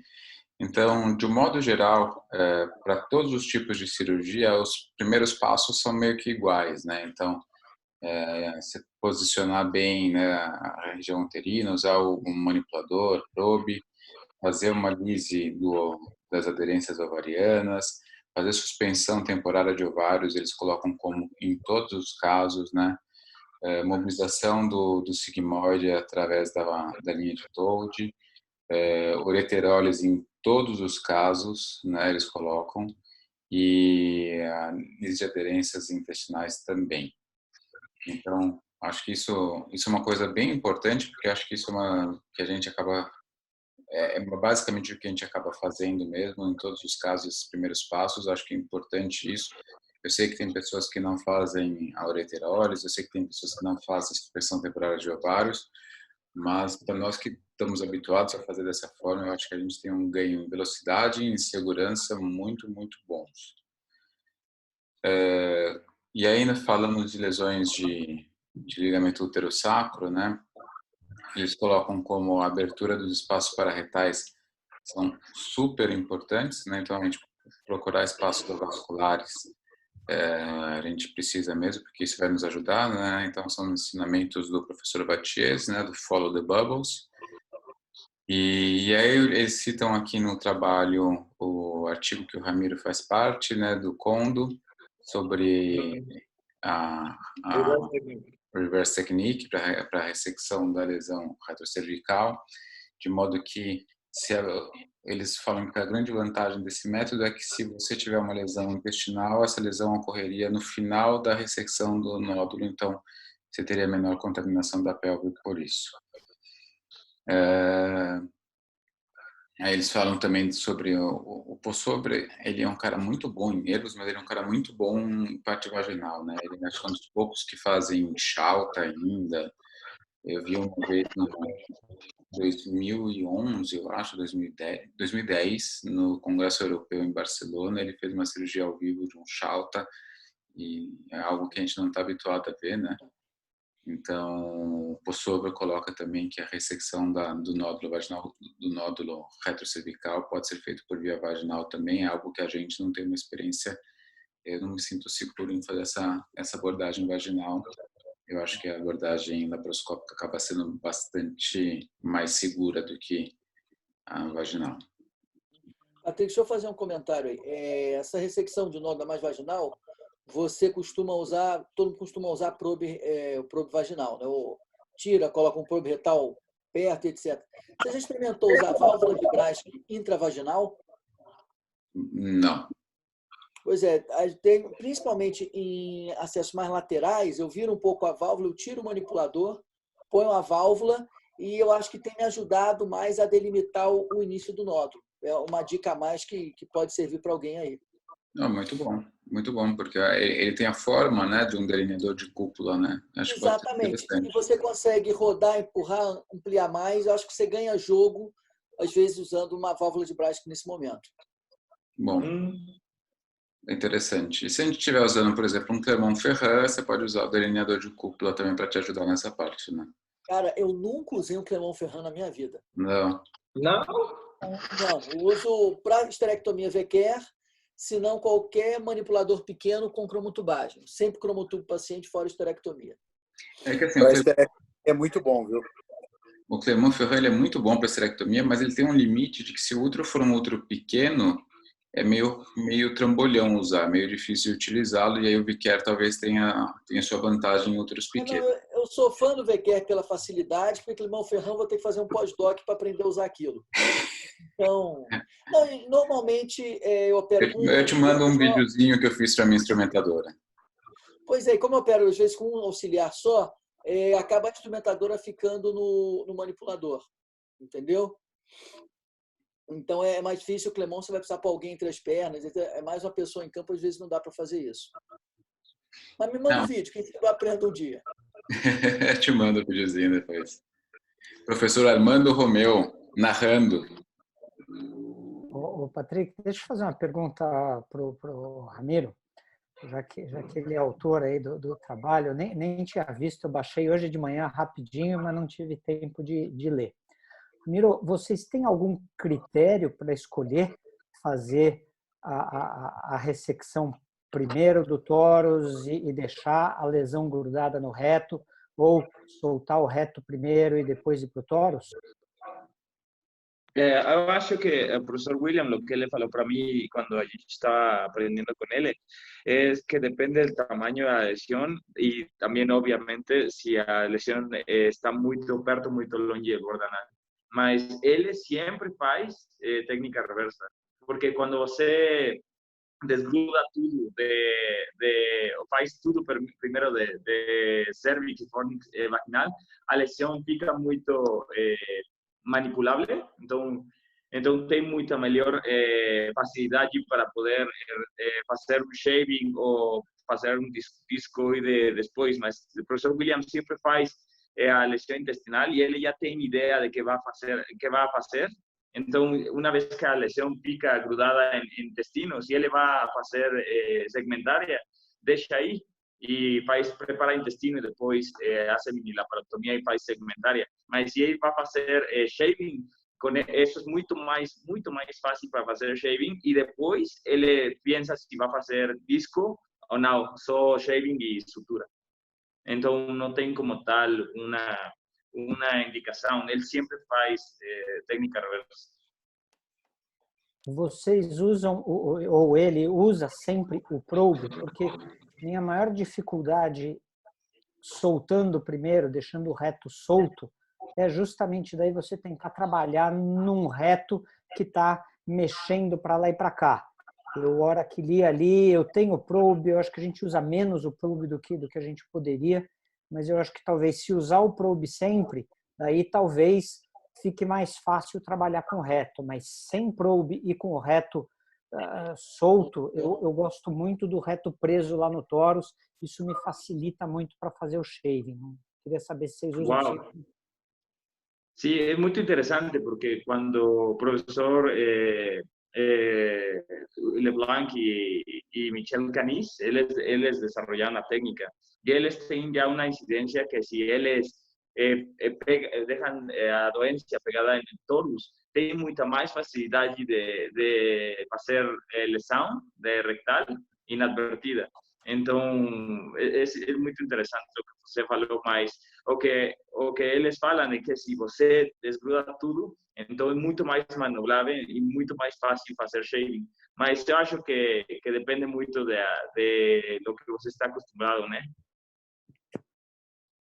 Acho que é bem isso, né? Acho que é importante a gente conhecer todo o arsenal, mas a técnica você vai acabar utilizando na hora, você vai ver o que é melhor, né? Então, é importante você ter uma sistematização, um protocolo a ser seguido, tudo, mas é importante conhecer outras técnicas também que outros grupos usam para a gente poder ter na manga aqui, de, putz, talvez seja melhor a gente utilizar isso, utilizar aquilo, enfim. Sim. Bom, a outra coisa aqui que eles falam aqui, sempre quando a gente pensar em útero sacro, a gente sempre lembrar do nervo hipogástrico, né? Então, é mais fácil a gente localizá-lo perto do promontório e descendo com ele do que tentar localizá-lo lá embaixo, né? Quando você vai tentar localizar lá embaixo, você acaba tendo uma chance de lesão muito maior. Quando você está pensando em paramétrio, a gente nunca pode esquecer dos vasos uterinos, dos nervos esplâncnicos, né, que vão se juntar ao hipogástrico e formar o plexo hipogástrico. Então, uma exposição adequada é importante dos espaços e muitas vezes a gente precisa chegar até o Yabuki, né, então é importante a gente conhecer isso, saber como localizar tudo isso. E, normalmente, toda a mobilização das estruturas vai começar de cranial para caudal, né? De lateral para medial, de modo que a gente consiga preservar a maior parte das estruturas.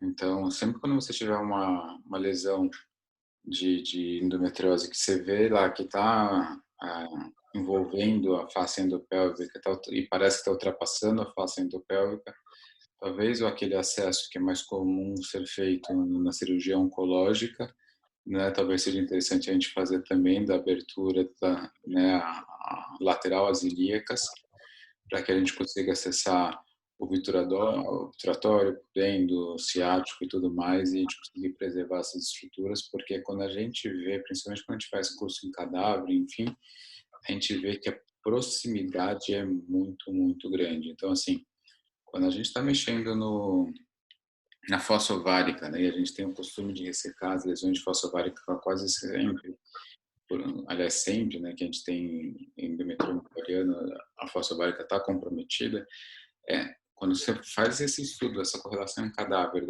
da proximidade da fossa ovárica com o nervo obturatório, é absurda, assim, a proximidade, né? Então, é muito importante a gente ter esse tipo de noção para a gente não ter uma lesão inadvertida nervosa.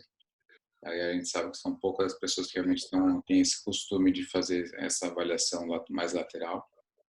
E a mesma coisa quando a gente está mais próximo lá aos vasos uterinos, se a gente percebeu a profundidade dessa lesão quando está próximo aos vasos uterinos, a chance de você estar próximo a um tronco sacral, a um ciático é muito, muito grande. É um pudendo, enfim, então é importante a gente ter esse tipo de noção, porque a gente pensa que está longe, mas está bem perto.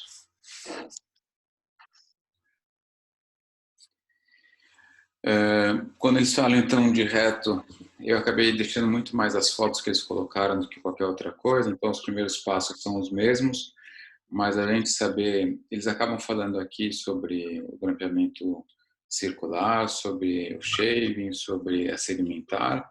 Eles não falam sobre a técnica que o pessoal da Santa Casa gosta, que é a ressecção linear, né, do nódulo. E eles não falam da técnica que o pessoal do CRISP gosta, que é fazer duplo grampeamento. Então, acho que faltou só eles falarem um pouquinho sobre isso, mas eu achei bonitas as imagens que eles colocaram, achei essa imagem de uma retoscopia pós também é legal, acho que quem tem costume de fazer é o Ricardo, né? O Ricardo faz acho que todos os casos, é interessante a gente ver isso, para você já avaliar se está sangrando um pouquinho mais ou menos. A gente, né, o Vitor tem o costume sempre de tocar depois para ver no plano da cirurgia, para ter uma avaliação desse sangramento, e se ele acha que está um pouco maior, fazer um pouquinho de soro gelado, né, Vitor, para tentar resolver. A gente não tem nenhum caso é muito mais comum isso no circular do que na segmentar, mas a gente não tem nenhum caso de que a gente precisou fazer uma abordagem endoscópica depois para clipar um sangramento. Eu sei que outros grupos já tiveram, né, com uma certa frequência, a gente não tem isso. Você quer falar um pouco, João? Tive pouco, só um caso que a gente teve que entrar com o endoscópio para esclerosar. A maioria dos casos também, mas 2 vezes a gente teve que hemotransfundir, soro gelado resolveu.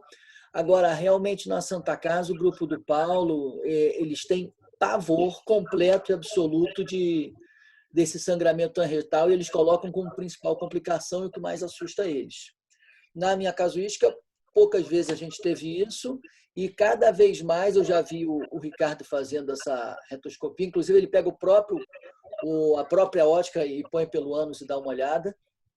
Eu acho que cada vez mais eu vou começar a fazer isso. Não faço ainda não, mas me interessa. Com relação ao duplo discoide, não fico muito confortável, fiz algumas vezes, mas não fico confortável. E linear no Rio, nunca tive a oportunidade de fazer, porque o cirurgião geral que trabalha comigo é terminantemente contra, ele ou é ressecção mesmo, ou é discoide. Vitor, fala aí, vai, você é o coloprocto aqui. Não, eu gostei, achei bem interessante as colocações que eles fazem aí. E eu acho na mesma linha aí do João Paulo aí. Acho que não tem muito que fugir do feijão com arroz.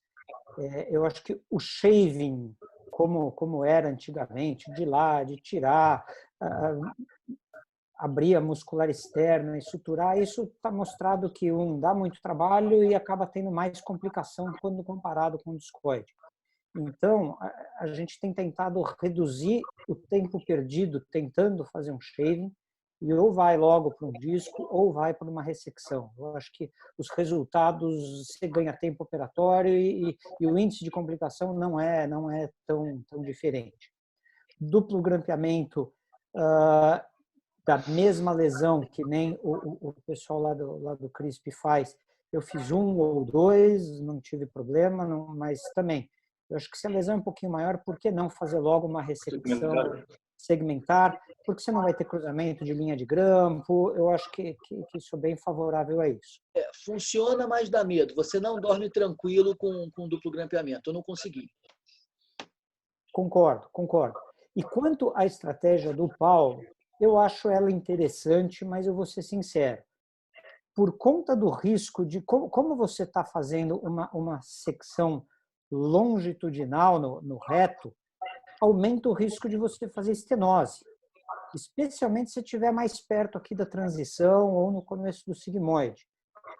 E eu não consigo achar com frequência lesões que nem parece que eles têm lá, que fazem de rotina, lesões passíveis disso, porque as lesões geralmente têm mais de 1,5 centímetro, 2, e você não vai conseguir fazer um linear numa situação dessa que não envolva estenose. Eu já fiz umas 2 ou 3 e em todas elas eu não dormi direito até a mulher estar fazendo cocô direito uma semana depois com medo de estenose. Então, eu prefiro ou ir direto para uma ressecção segmentar ou fazer um disco, sem muita preocupação. Eu tive um sangramento pós-operatório que me obrigou a dar um ponto pós-operatório. No intraoperatório já sangrou, quer dizer, você vê, nas vezes que sangrou, você vê já o grampeador, agora que você faz o circular, já sai todo cheio de sangue. Então, aí eu já uso isso para ir lá olhar melhor. Uma vez a gente fez um ponto pela laparoscopia por cima, comigo olhando por baixo nessa estratégia do Ricardo. E uma vez, acho que com o Patrick, eu achei que estava sangrando um pouquinho, fiz um pouco de soro, parou e ficou por isso mesmo. Ô, Caraça, vocês têm bastante lá de ter que fazer reabordagem depois do endoscópio, por sangramento? Olha, a gente teve poucas vezes, graças a Deus. Às vezes que a gente teve sangramento, o coloprocto que trabalha com a gente não tem o costume de avaliar. Quando é um pouco mais baixa, ele toca, né? Mas quando é um pouco mais alta, ele não avalia com a câmera. Eu acho isso super interessante. Eu ouvi isso a primeira vez do Vitor, por sinal. Eu até perguntei para ele depois o que ele achava. Ele falou que achava que não era necessário fazer isso. Mas eu acho super interessante. Foi por isso que eu perguntei, porque eu acho que é uma coisa super tranquila de ser feita, né, Vitor? Mas a gente teve algumas. A maior parte das vezes foi resolvida por endoscopia, né? Ou seja, colocou grampo, né? Uma vez só a gente não conseguiu, e aí teve que fazer sutura laparoscópica mesmo, e aí parou. Mas foi uma vez só. As outras vezes conseguiu colocar grampo e melhorou. A gente teve uma vez uma abertura, foi o caso mais trágico que a gente teve assim, que foi um sangramento pós-circular, que a gente colocou alguns grampos, e a gente acha, isso nunca vai saber, que talvez tenha pegado vascularização arterial, importante. E abriu depois de 4 dias mais ou menos. Teve uma fístula da abertura. Então, foi o único caso que a gente teve de complicação importante. Assim. Maravilha. Mas a gente, graças a Deus. Bom, então aqui quando eles falaram sobre endometriose do trato urinário, eles exemplificaram com algumas fotos bonitas aqui, né? Fotos são muito bonitas, sim. São bem bonitas, né? Então, eles têm... Acho que bexiga não tem grandes dificuldades, né? É o que a gente costuma fazer mesmo. Mas você viu que eles escrevem que quando eles fazem a sutura, eles fazem uma cistoscopia 10 dias depois para avaliar a sutura? Essa parte que eu fiquei... Então, eu ia chegar lá. Eu também achei meio estranho isso, não vi o porquê, qual a vantagem de se fazer uma cistoscopia depois de 10 dias da cirurgia. Alguém? Só se ele usar fio multifilamentar, porque às vezes esses fios podem fazer cálculo. É o único pensamento que eu tive. Você faz um cálculo no fio, como fosse um granuloma. E vocês tiram a sonda por quanto tempo, João? Eu tiro com 14 dias. 7, 14 dias. Você faz algum exame antes de tirar? Eu não faço exame nenhum, inclusive tiro a sonda por telefone para a paciente. Ela nem sabe que ela vai tirar por 14 dias, eu levo um papo com ela 18, 19, falo por telefone, corta, tira, ela fica feliz da vida, um bom alívio, mas não... Eu engano o paciente para caramba, para ela sempre ter a boa notícia. Por exemplo, logo depois da coloscopia, uma coisa dessa, tem que tirar um pedaço de intestino e falar, olha, não olha para o vaso sanitário. Primeira, segunda vez que for ao banheiro, porque vai te encher o saco depois. Então, por telefone eu falo, olha, corta a sonda, puxa, ela dá um medinho, um frisson, depois vê que é muito fácil, já vai no meu consultório sem sonda, bem mais tranquila. E no mínimo 14 dias. O urologista fala para tirar por 7 dias, 7 a 10 dias. Eu sou mais 10 a 14 mesmo. Também. Mas eu tiro no consultório e eu espero ela fazer xixi depois que a gente tira. Quando eu tiro é assim, quando o Vitor tira também é igual, né, Vitor? Talvez seja a única coisa que eu tenho aprendido na Maio é que lá quem tira, qualquer esterectomia, quem tira no dia seguinte por telefone é a enfermeira. Ela liga para a paciente e avisa como é que tira a sonda. Eu falei, poxa, dá para a gente fazer isso no Brasil sem problema, mas com 10, 15 dias depois. Tá. Bom, acho que os passos aqui são bastante interessantes, bonitas fotos, mas assim, os passos iniciais são iguais. E só a questão de, eventualmente, optar por um reimplante ou fazer uma termoterminal. A gente acaba fazendo mais reimplante do que termoterminal. Na verdade, assim, a gente não tem tanto caso que precisou fazer uma ressecção ureteral, mas a nossa experiência é maior com o reimplante do que com termoterminal do ureter. Eu sei que o CRISP faz muito termoterminal.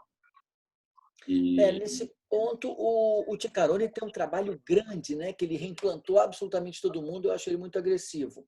Eu, podendo fazer término terminal, eu faço. Não sigo muito a linha do CRISP, não sou muito alinhado com ele, mas eu acho muito razoável você preservar aquele trígono, você não futucar esse ureter, podendo fazer terminal, eu sempre faço. Isso foram 6, 7 vezes na vida.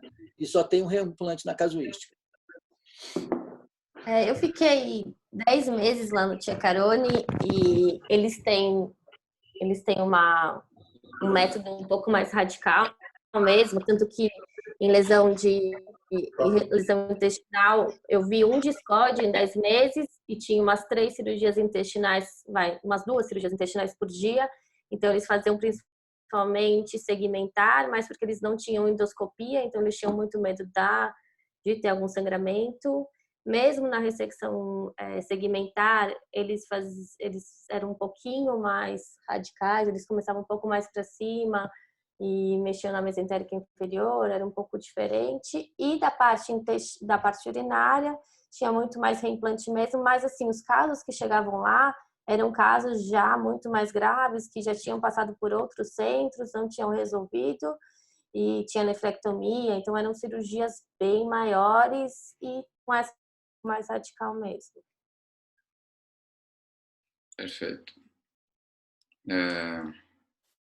Bom, estamos quase acabando aqui. Quando eles falam sobre diafragma, então, algumas coisas que eles deixam aqui expostos aqui, quando tem lesões superficiais, só a coagulação pode ser suficiente, né? Mas tomar cuidado para não ter uma lesão, porque o diafragma é bem fino. E então, cuidado com uma eventual abertura inadvertida do diafragma com isso. Também pensar em relação às lesões mais centrais perto da parte mais tendínea do diafragma, também podendo ter uma abertura inadvertida.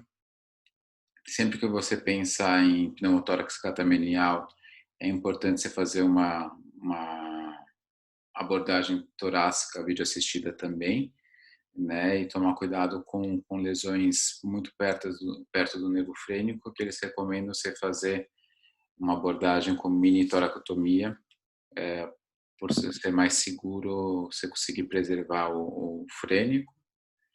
E a pleurodese sem excisão completa dos nódulos, você vai ser um resultado ruim, né, com a manutenção dos sintomas na maior parte das vezes. Deixar o Ramiro falar, que o Ramiro fez o levantamento do Kondo e do Duarte, não foi, Ramiro? Ya, perdón. Sí, fue muy interesante ese artículo ahora que publicamos. Está muy interesante. Eu entrei só a una diafragmática con el profesor Kondo y él achó algo que el profesor Duarte achou que tem 42 ou 45 agora pacientes com resecção diafragmática total. E a gente só fez artigo para falar acerca de la resección, cuál es la melhor, si es só por laparoscopia más VATS o só VATS. Y la mejor es laparoscopia y VATS, Video Assisted Thoracoscopy, porque cuando cuando el profesor fez redacción diafragmática, acho que Duarte faz muito con robótica, né? Aí em Brasil. Mas quando não faz robot, mas não todo o tempo. Então, quando ele faz resecção diafragmática, ele entra por laparoscopia, faz resecção, depois VATS, e por VATS e por laparoscopia sutura tudo. E depois mete dreno para ficar en presión negativa y cuando va a suturar el último punto, solta presión negativa y solta dreno y todo queda tranquilo. No tienen que poner sonda pleural, no muchas veces. Entonces está muy interesante el artículo que publicamos, está interesante. No todos fazem sonda pleural. Compartilha com a gente o artigo depois, Ramiro. Ah, sí, ese mando agora, porque yo mandé agora el de Colo, mas fiquei con miedo, entonces mejor mando para ustedes por mail. Mas otro artigo está muy fácil de mandar. Tá joia.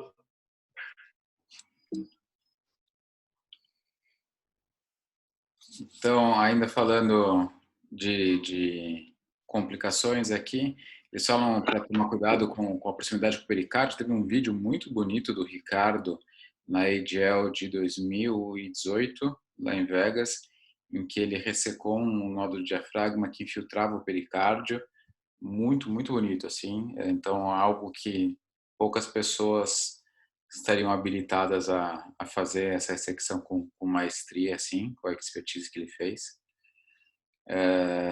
Então, eles falam sobre a utilização de dreno de tórax. Eu sei que a maior parte das pessoas acaba não usando, né? Então, também ficar atento a isso. E também eles falam sobre o tipo de intubação orotraqueal a ser feito durante o procedimento, também para poder avaliar.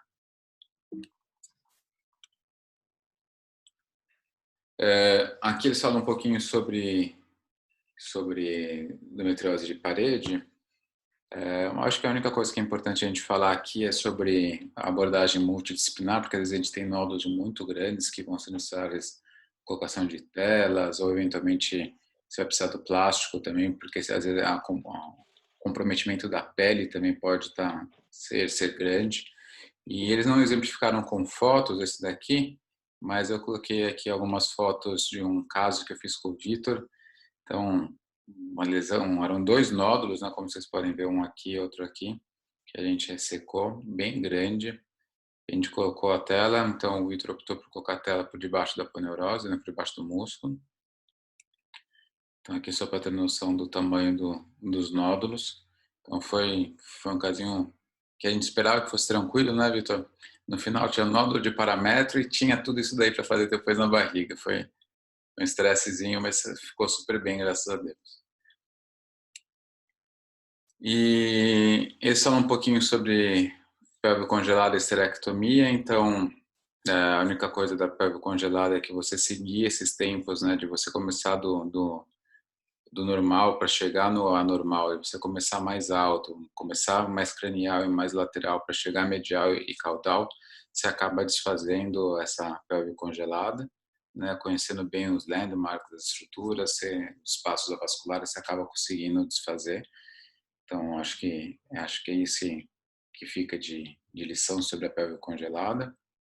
Em relação à esterectomia, então a gente sempre avaliar também de ressecar as lesões com esses mesmos princípios. A gente avaliar de fazer esterectomia só realmente em casos que você tenha adenomiose, miomas, tem indicação da esterectomia, e não fazer esterectomia para tratar a endometriose. O que você tinha falado aqui da esterectomia, Mari, também? Que eu esqueci agora. Tá sem som, Mari. Eles detalharam um pouco melhor, né, em relação à indicação de esterectomia, em relação ao artigo que a gente avaliou semana passada, né? A única coisa que eles falam que se tem esterectomia e ressecção intestinal, eles orientam colocar uma estomia. Acho que no final. Talvez eles pensem porque você vai fazer uma estreia total, você teve uma abertura de cúpula, não sei, mas não é nossa rotina fazer isso, né? Não pensaria nisso de rotina, talvez, enfim. Mas eu achei que pelo menos eles é exatamente isso, eles detalharam bem essa questão de indicação da esterectomia, né?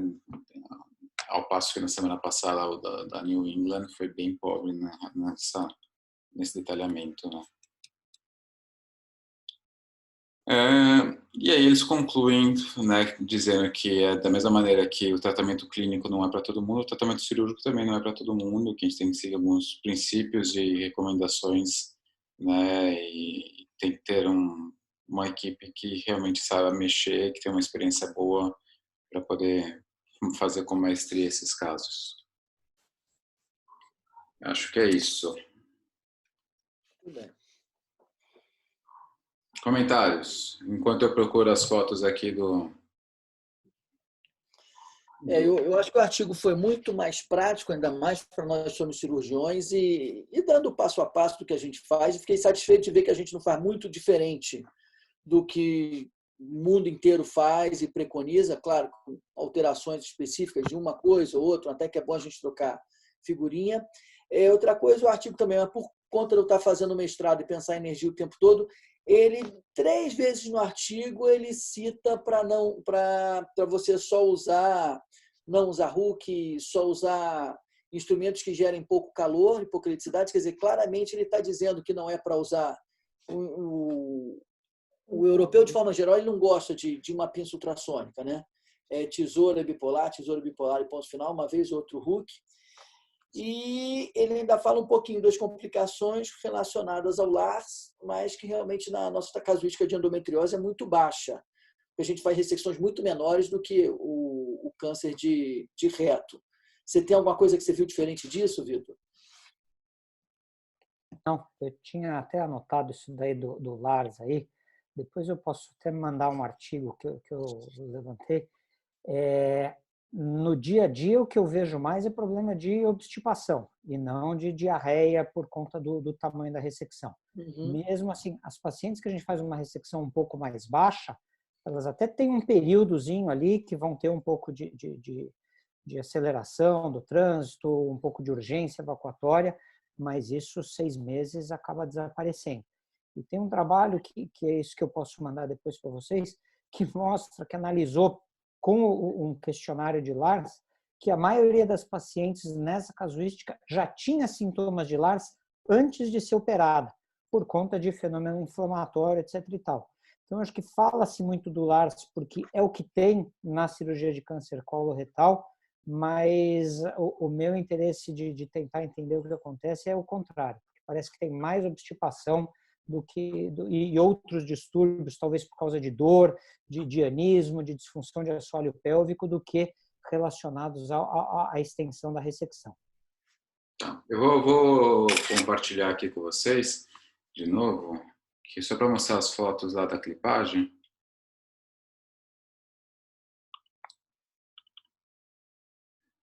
Espera aí. Opa. Então, esse daqui foi o primeiro exame, né? Uhum. Isso. Essa daí tem 3 milímetros, esse orifício aí. Vocês podem ver embaixo a presença do clipezinho ali, ó. Bem na beirada. Aí aqui... Não, esse aqui eu acho que é o último. Não, esse aqui é o segundo exame. Esse aqui é o segundo exame. Você vê que tem um buraquinho pequeno, já fechou bem, né? E aqui é o último exame, que está tudo bem fechadinho.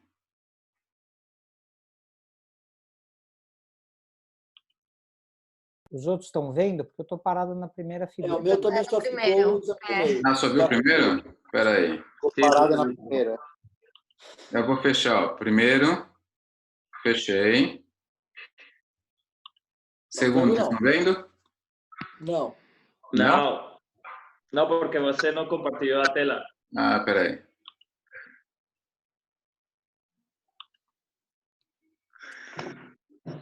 Segundo, vocês estão vendo? Vemos. Ah, então, um buraco bem menor. E aqui é o último, vocês estão vendo? Não. Não. Não. Que estranho, gente. Peraí. Aí você tem que fechar essa, abrir outra e compartilhar de novo. Estão vendo o último? Não. Não, esse é o segundo. Mesmo. Você precisa clicar no qual que você quer compartilhar. Gente, que estranho, mas eu estou clicando no que eu estou... Espera só um pouquinho. Deixa eu ver se abre aqui a apresentação que eu fiz.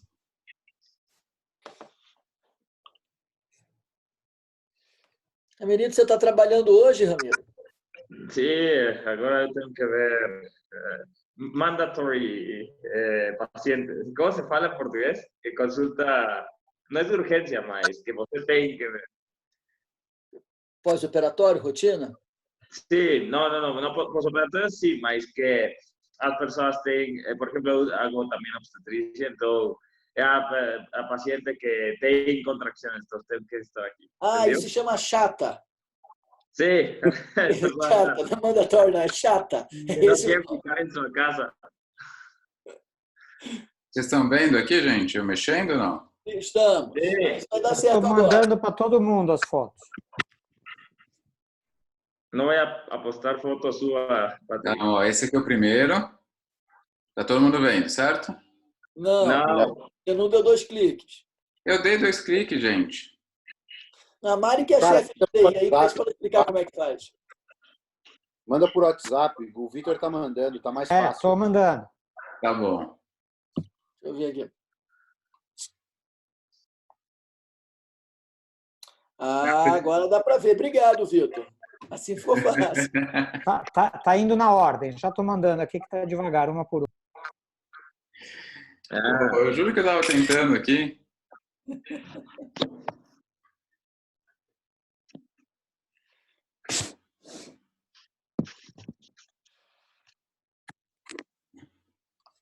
Já deu para ver.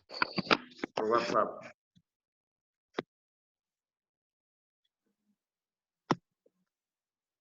Agora sim, tudo aqui.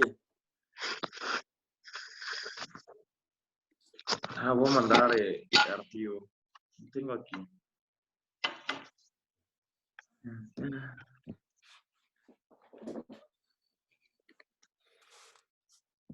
Chegou aí agora a última. Essa daí foi a última vez. Esse buraquinho tinha menos de 1 milímetro, ele mesmo assim pôs ainda um grampinho. Hizo com um grampo. Com uma grapa. Quedou? Isso.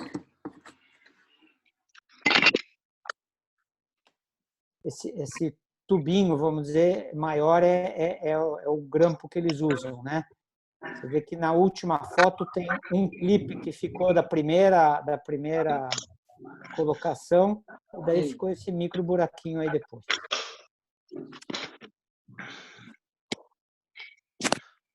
Que trabalho para debridar com a pincinha, Vitor.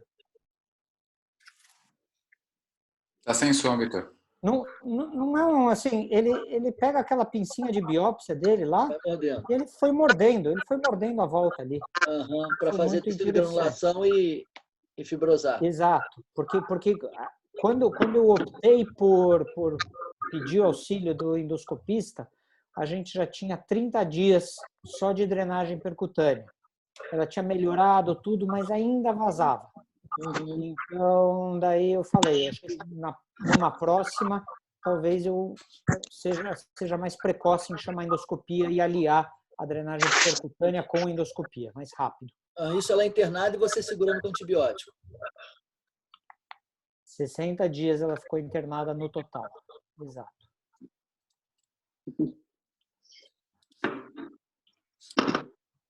Muito bom.